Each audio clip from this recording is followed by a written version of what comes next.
Halo YouTube, pada hari ini saya akan mencoba untuk berbagi bagaimana cara apply jurnal di DOAJ ya. Jadi untuk jurnal baru tentunya DOAJ ini menjadi salah satu bagian yang cukup penting bagi kita untuk mendapatkan indeksasi. Nah, bagaimana caranya agar bisa terindeks? Pada hari ini kita akan mencoba untuk berbagi, yaitu pertama kita masuk ke websitenya DOAJ, ini doaj.org. Nah, masuk dulu ke website ini, karena di sini sudah masuk. Kalau dulu di website DOAJ kita bisa langsung apply ya, langsung pilih application form. Tapi sekarang udah tidak bisa lagi langsung apply, tapi harus membuat account dulu. Jadi harus punya account dulu baru bisa apply di sini. Untuk bikin account sebenarnya tidak cukup sulit ya, tinggal klik register here. Kita cuma perlu memasukkan nama kita, kemudian alamat email kita, klik I am not robot, setelah itu register, selesai. Nah, kebetulan saya sudah punya account, tinggal klik login. Jadi harus login dulu kalau sudah punya account, masukkan alamat email kita. Ini alamat email saya ya. Kemudian masukkan password. Masukkan passwordnya. Klik login. Kalau sudah login, maka kita bisa melihat apakah kita login atau enggak dari sini ya, dari pojok kanan atas ini. Tadi ada tulisan login. Nah, di sini kalau kita sudah masuk, itu berarti yang tertampil di menunya adalah logout. Nah, kalau sudah punya account begini, sudah bikin akun, sudah register, tinggal klik application form. Begini ya. Nah, untuk meng-apply jurnal kita untuk terindeks oleh DOAJ ini, ada beberapa hal yang perlu untuk kita perhatikan ya. Yaitu yang pertama adalah satu, the application form takes approximately 30 minutes, jadi kurang lebih 30 menit waktu yang kita perlukan untuk mengisi application form ini. Kemudian progresnya itu sudah otomatis save, jadi mungkin kita dari prosesnya itu di sini ada 7 step ya, 7 langkah untuk meng-apply jurnal kita ke DOAJ, yaitu kita cek compliance-nya tentang jurnalnya seperti apa, kemudian copyright dan license-nya seperti apa, editorial team-nya bagaimana, bisnis model kita seperti apa, apakah open access, apakah berbayar. Nah, di situ tentang bisnis modelnya, kemudian best practice-nya seperti apa proses review yang digunakan oleh jurnal tersebut, dan yang terakhir adalah mereview jawaban kita dari seluruh proses tersebut, begitu. Nah, kemudian cara yang pertama adalah tentunya kita harus menjawab seluruh informasi yang diperlukan oleh pihak DOAJ untuk kita isi begitu. Yang pertama, does the journal adhere to DOAJ definition of open access? Apakah jurnal kita memang open access? Ya, tentunya saja jawabannya adalah ya. Kemudian pada saat kita meng-apply jurnal kita ke DOAJ, kita juga membuka website kita dan pastikan website kita sudah memiliki seluruh komponen yang diminta oleh DOAJ. Mulai dari guide per authors, kemudian jurnal polisi kita seperti apa, karena ini nanti akan dicek oleh pihak DOAJ itu sendiri ya. Oke, yang pertama kita menjawab pertanyaan ini apakah punya kita open access atau tidak. Jawabannya tentu saja iya. Kemudian yang kedua, the journal website must display its open access statement. Nah, jadi jurnal kita itu harus menunjukkan bahwa kita punya statement tentang open access. Pertanyaannya adalah where can we find this information? Di mana kita bisa menemukan informasi ini? Nah, kita masuk ke jurnal kita. Kita masuk ke jurnal kita dan tunjukkan bagian mana di mana kita memiliki kebijakan tentang open access. Nah, kalau di jurnal kami ini ya, tinggal diklik. Nah, di sini ada statement tentang open access policy. Silahkan di copy linknya, kemudian di paste di sini. Nah, kalau sudah, kita next.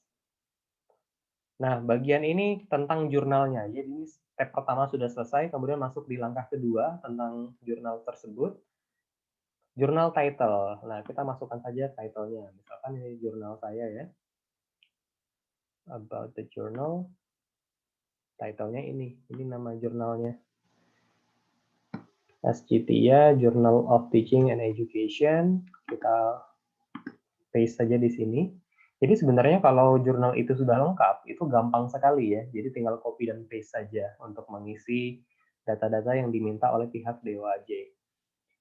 Ini optional, alternative title karena tidak ada, kosongin saja tidak masalah. Kemudian homepage. Apa itu homepage? Homepage itu adalah home-nya. Jadi alamat jurnal tampilan muka dari jurnal kita apa? Kita harus pergi ke halaman tampilan depannya dulu apa? Maka di situ akan muncul ininya ya, websitenya. Kalau contoh di tempat kami adalah journal.umkt.ac.id, index PHP Acitia. Nah, ini adalah homepage kami. Gitu. Kita tinggal copy paste di sini. Kemudian untuk ISSN, nah ini juga penting ya untuk ISSN karena ini semacam birth certificate, sertifikat lahirnya dari jurnal kita ya. Jadi ISSN ini ada dua macam, ada online dan print. Nah, itu tergantung dari pengelola jurnal itu sendiri, apakah punya dua ISSN atau tidak. Karena ada beberapa jurnal, contoh seperti jurnal kami, itu kami hanya punya satu ISSN, yaitu ISSN online, atau istilahnya IISSN. Tapi kalau misalkan jurnal itu punya dua ISSN, bisa dimasukkan semua ya. Kalau kita bingung, itu kita bisa klik tanda tanya begini. Nah, must be valid ISSN, fully registered and confirmed at ISSN portal. Begitu ya. Jadi kalau kita bingung, ada tanda tanya di situ, kita bisa gunakan. Nah, di sini karena milik kami itu adalah ISSN online, maka saya tidak mengisi print ini. Kami hanya mengisi ISSN online. ISSN online-nya 26559722. 2655-9722. Kemudian subject keywords in English. Jadi ini adalah keywords tentang jurnal kita. Jadi kita publikasinya bidangnya bidang apa? Misalnya contoh punya kami bidang pendidikan. Jadi saya tulis di sini education. Sudah muncul ya. Pengajaran, teaching. Sudah muncul. Pedagogi. Sudah muncul. Learning. Nah, begitu. Ini contoh saja. Jadi kita tinggal ketik saja kata kuncinya, dia akan muncul sendiri. Nanti kita tinggal klik dari kata kunci yang sudah muncul tersebut. Kemudian pertanyaan berikutnya adalah terkait dengan bahasa ya. Languages in which the journal accept manuscript. Jadi dia mau pakai bahasa apa yang kita terima untuk diterbitkan di jurnal kita. Contoh, kalau di jurnal kami menggunakan bahasa Inggris. Jadi di sini kita pilih English. Atau misalkan kita klik add.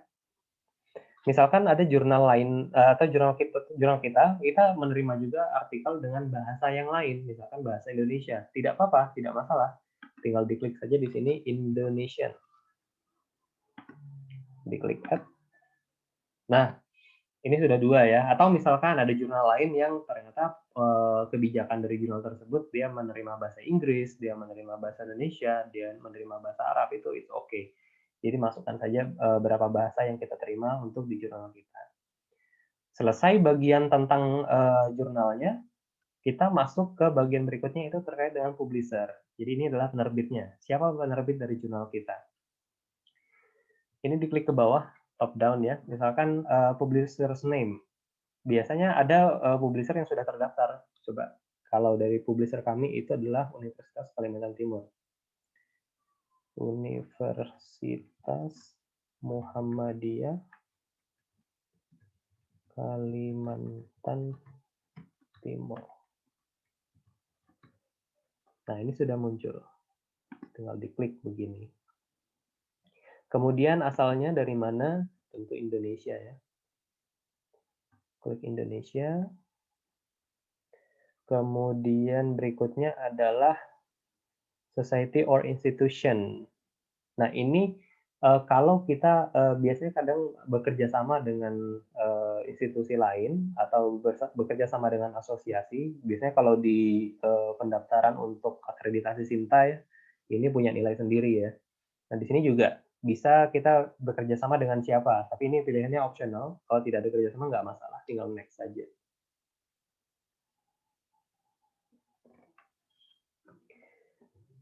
Nah, kemudian berikutnya adalah terkait dengan licensing. Licensing ini tentang copyright, siapa yang memegang copyright-nya, dan ada berbagai macam jenis copyright ya di sini. Ada CC BY SA, CC BY MD. Nah, untuk mengetahui lebih lanjut apa yang dimaksud dengan copyright di sini, kita bisa Google saja, Common Creative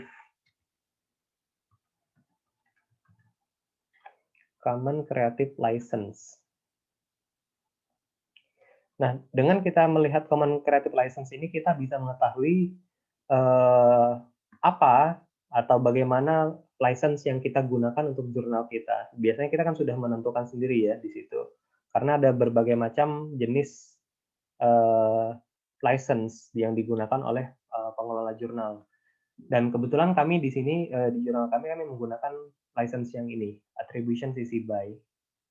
Apa itu attribution CC BY? Kita bisa lihat penjelasannya, tinggal diklik. Nah, di sini ada penjelasannya ketika kita menggunakan attribution CC BY 4.0, you are free to share, you are free to adapt. Begitu. Kalau yang lain, itu bisa juga kita boleh menggunakan, misalkan contoh ini ya, CC BY SA. Apa itu CC BY SA? Berarti kita tinggal melihat saja penjelasannya di sini. Terms-nya apa saja, attribution, share alike, dan seterusnya. Ada penjelasan di situ, tinggal dibaca. Nah, tergantung dari kitanya sendiri. Di jurnal kita menggunakan apa. Dan kebetulan di jurnal kami menggunakan CC BY saja 4.0. Jadi itu ada kami taruh di statement-nya di sini ya. Acipia Journal is open access, kemudian menggunakan terms condition CC BY 4.0. Dan juga itu penting untuk kita buatkan page sendiri tentang copyright. Begitu. Copyright-nya seperti apa. Nah, di sini ada copyright notice, kami menggunakan copyright CC BY 4.0. Begitu. Nah, ini akan berpengaruh pada licensing yang kita jawab di sini di DOAJ. Apakah CC BY, CC BY SA, dan seterusnya. Nah, kami menggunakan CC BY, seperti itu caranya. Pertanyaan berikutnya pasti mereka akan mencoba untuk mengconfirm. Jawaban kita adalah menggunakan CC BY, di mana kita bisa menemukan hal ini di website. Maka caranya seperti tadi, tinggal cari page-nya untuk tentang copyright, kita klik di situ. Di sini sudah ada alamatnya, kita copy, kemudian kita paste di sini. Does the journal embedded or display licensing information in the articles? Nah, ini apakah di artikel kita, yang kita posting di situ, dia menjelaskan tentang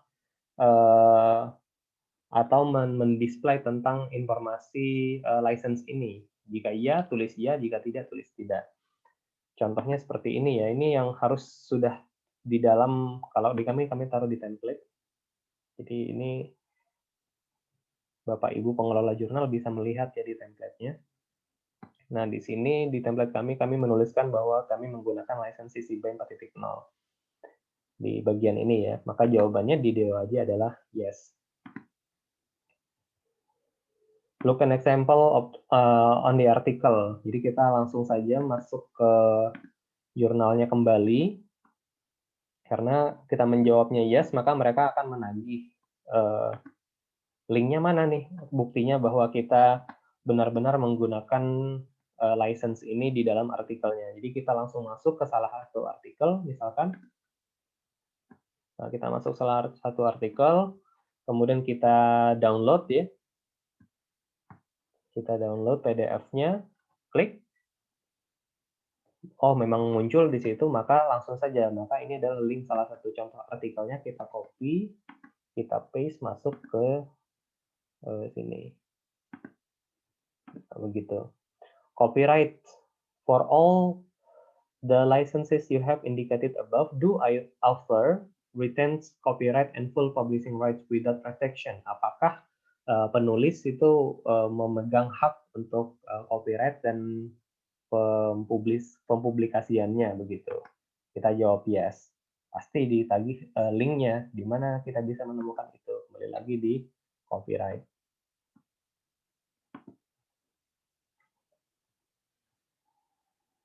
Di copyright ini ya.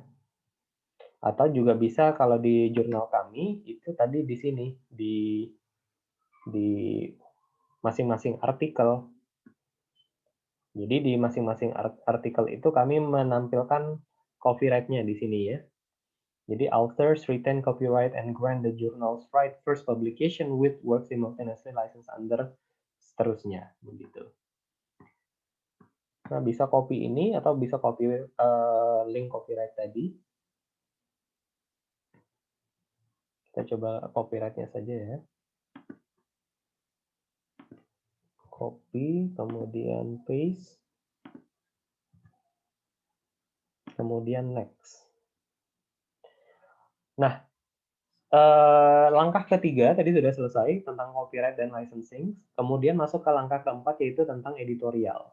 Nah, editorial ini salah satu hal yang terpenting ya. Kenapa? Karena biasanya jumlah dari tim editor itu cukup mempengaruhi. Jadi jangan sampai ketika kita memiliki publikasi misalkan minimal 10 artikel per satu kali terbit, ternyata jumlah editornya tidak mencukupi begitu atau jumlah reviewernya juga kurang. Nah, biasanya ini akan menyebabkan jurnal kita tertolak oleh Dewa Aja. Jadi pastikan jumlah editornya cukup minimal 5 lah ya, 5 editor termasuk chief dan section editornya. Kemudian baru jumlah reviewer begitu. Nah, tinggal menjawab pertanyaan-pertanyaan ini ya. Yang pertama, apakah Dewa Aja hanya menerima jurnal yang di peer review. Jadi kalau jurnal tersebut tidak di peer review, mereka tidak mau terima. Kemudian kalau memang di peer review, yang mana yang digunakan untuk review? Apakah editorial review, apakah peer review, apakah blind peer review? Jadi ini beda-beda ya. Kalau editorial review itu berarti editor yang mereview, kemudian peer review ini adalah orang lain atau reviewer. Kemudian blind peer review, ini adalah review buta istilahnya. Jadi si reviewer itu tidak mengetahui siapa yang menulis. Dengan satu dengan satu reviewer. Kalau double blind peer review, berarti ada 2 orang reviewer yang akan mereview jurnal tersebut atau artikel tersebut. Dan konsepnya adalah blind review, artinya si reviewer dan penulis itu tidak bisa berkomunikasi secara langsung dan reviewer dan penulis tidak tahu siapa yang mereview dan siapa yang direview begitu. Nah, ini yang paling umum dari semua jenis jurnal itu ya. Jadi kita kalau di kami menggunakan double blind peer review. Jadi kita menggunakan 2 reviewer dan tidak reviewernya tidak tahu siapa yang direview dan si author, si penulis juga tidak tahu siapa yang mereview. Di mana kita bisa menemukan informasi tentang peer review? Nah, kita kembali lagi ke jurnalnya. Di sini kami punya page tentang peer review proses. Sudah dijelaskan di sini peer review prosesnya. Kita copy linknya. Mereka akan mengecek nanti. Paste di sini. Kemudian terkait dengan plagiarisme, apakah jurnal secara rutin men-screening atau memfilter artikel yang masuk untuk plagiarisme? Harusnya jawabannya iya. Kalau iya, jawabannya di mana kita bisa menemukan informasi ini? Kita akan masuk kembali lagi ke jurnal kita tentang plagiarism policy. Nah, di sini kami sudah menjelaskan tentang plagiarism policy. Copy dan paste di sini. Cukup gampang sebenarnya ya. Kemudian editorial. Editorial yang pertama diminta adalah aim and scope. Aim and scope pasti ada di jurnal kita. Di sini focus and scope. Namanya bisa beda-beda ya. Tinggal copy linknya, kita paste di sini. Kemudian link to the journal editorial board. editorial board-nya siapa saja, editorial team di punya kami. Nah, di sini ada untuk editorial itu masing-masing jurnal punya kebijakan sendiri-sendiri ya. Jadi ada istilah editor in chief atau chief editor, kemudian ada managing editor, kemudian di bawahnya ada associate editors. Nah, itu masing-masing bisa beda-beda. Terserah saja sebenarnya mau pakai konsep yang seperti apa. Nah, kebetulan di jurnal kami menggunakan format dari editor in chief, kemudian section editors, copy editor, layout editor, dan reviewers. Nah, ini tinggal kita copy, kita paste di sini. Kemudian instruction for authors, kita kembali lagi ke jurnalnya. Guideline for authors, kita copy, kemudian paste di sini. Kemudian di sini ada juga pertanyaan terkait dengan average number weeks between article submission and publication. Jadi di sini dia menanyakan biasanya ketika ada author baru mensubmit artikelnya ke jurnal itu, berapa lama prosesnya di antara submit sampai publikasi rata-ratanya. Jadi dia submit sampai nunggu ke publikasi itu berapa lama. Nah, di sini dia minta hitungan minggu. Misalkan contoh dari pertama submit sampai dipublikasikan itu kita perlu waktu 4 minggu. Ini tergantung dari masing-masing jurnal ya, bisa beda-beda. Kemudian kita masuk ke langkah kelima, yaitu terkait dengan bisnis model. Apakah jurnal tersebut memberikan harga untuk APC? APC itu biaya yang di-charge atau istilahnya article processing charge. Iya atau tidak? Apakah jurnalnya gratisan atau tidak? Jadi dijawab secara tegas saja. Kalau gratis ya gratis, kalau berbayar ya berbayar, gitu ya. Misalkan jurnal kami berbayar, the highest fee charge. Jadi pembayarannya menggunakan mata uang apa? Contoh saya menggunakan mata uang rupiah, IDR Pak rupiah ya. Nah, ini highest fee-nya 350.000.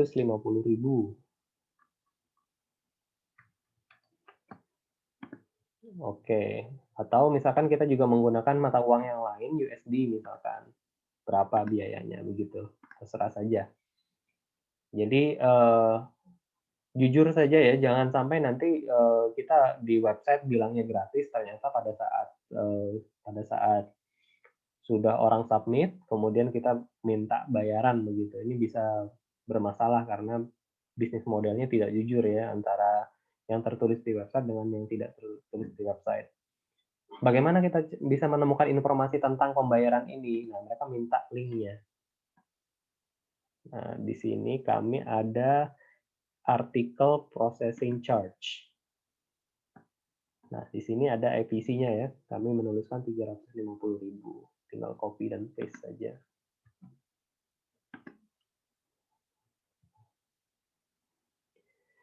Kemudian waivers. Waivers ini adalah diskon lah istilahnya ya, atau bantuan dari pihak institusinya. Apakah ada bantuan atau tidak? Kalau ada bantuan dari institusinya, mereka akan minta linknya di mana kita bisa menemukan informasi tersebut. Contoh misalkan, ini contoh saja ya, di jurnal kami itu kami punya waivers. Punya waivers tadi di APC. Oh maaf. Nah ini waivers kami. International authors atau non-Indonesian affiliated authors will be funded by PPI, Universitas Muhammadiyah Kalimantan Timur. Artinya apa? Gratis kalau dari penulis internasional. Tapi kalau dari penulis Indonesia kami minta uang sejumlah ini begitu. Atau juga di jurnal kami menunjukkan bahwa selama masa promosi misalkan kami minta EPC-nya free. Bisa juga. Jadi kami apply ke pihak universitas untuk menyediakan dana bagi para penulis Indonesia sehingga tidak perlu berbayar meskipun ada bayaran begitu ya. Nah, ini linknya harus masuk ke sini ketika ada waivers.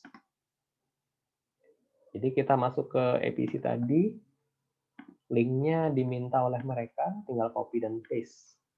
Gampang ya.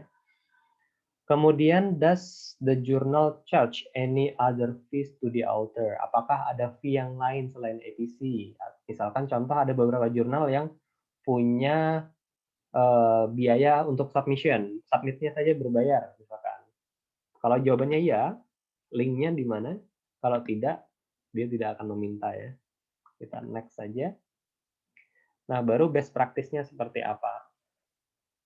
Kemudian mereka akan melihat archiving policy kita. Jadi archiving policy ini long term preservation service di mana kita mengarsipkan jurnal kita ini. Jadi archiving policy itu bisa beda-beda ya. Nah, di tempat kami di sini kami menggunakan archiving policy LOCKSS, LOCKSS, LOCKSS. Nah, di sini ada yang ini. Klik. Dia akan minta link seperti biasa. Tinggal copy dan paste link ini.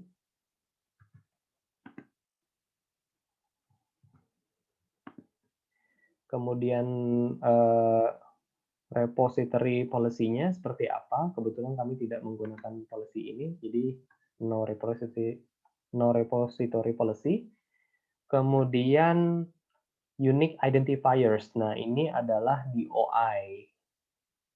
Jadi kita menggunakan apa untuk identifiers-nya. Yang paling banyak itu tentu saja DOI ya, yang paling umum kita gunakan. Ada berbagai macam jenis, tapi kita biasanya menggunakan DOI. Kemudian, apakah jurnal ini mengallow atau mengizinkan ORCID ID untuk muncul di metadata? Ya atau tidak? Kalau iya, dia akan minta link. Oh, maaf, dia tidak minta link ternyata. Tinggal klik saja ya. Kemudian berikutnya, apakah comply dengan I4OC, Standard for Open Citation. Kita tidak tahu ini apa, tinggal klik pertanyaannya di sini. Tinggal klik linknya, maka kita akan menemukan penjelasannya. Jadi IOC Standard Citation that are structured, separable, and open. Kalau iya, bilang iya. Kalau tidak, bilang tidak. Di sini iya. Kemudian next. Nah, kalau sudah terisi semua, maka sampailah kita di bagian ujung dari pendaftaran kita untuk DOAJ ini, yaitu review. Kita mengecek kembali jawaban-jawaban kita, apakah sudah benar atau tidak. Jika sudah benar, maka kita bisa langsung di bagian bawah. Di sini ada submit ya. Nah, ada submit. Tapi sebelum submit, kita harus klik ini dulu. Nah, kalau sudah diklik, baru kita bisa klik submit. Gitu. Tapi kalau misalkan kita tidak yakin, masih perlu waktu untuk mereview kembali hasilnya, kita bisa klik save draft. Begitu. Jadi sewaktu-waktu kalau kita mau kembali lagi, mau melihat lagi, kita tinggal login tadi ya. Kalau kita sudah login, kemudian bisa kembali lagi dengan cara mencari menu My Account, Publishers. My Account, Publishers, maka di sini akan muncul draft yang kita sudah buat tadi ya. Nah, di sini kita bisa mengklik edit. Nah, kita bisa mengecek kembali apa yang sudah kita isi, mana yang belum kita isi, begitu. Kurang lebih seperti itu penjelasannya ya, cara untuk bagaimana kita mendaftar indeksasi di DOAJ. Semoga bermanfaat. Terima kasih.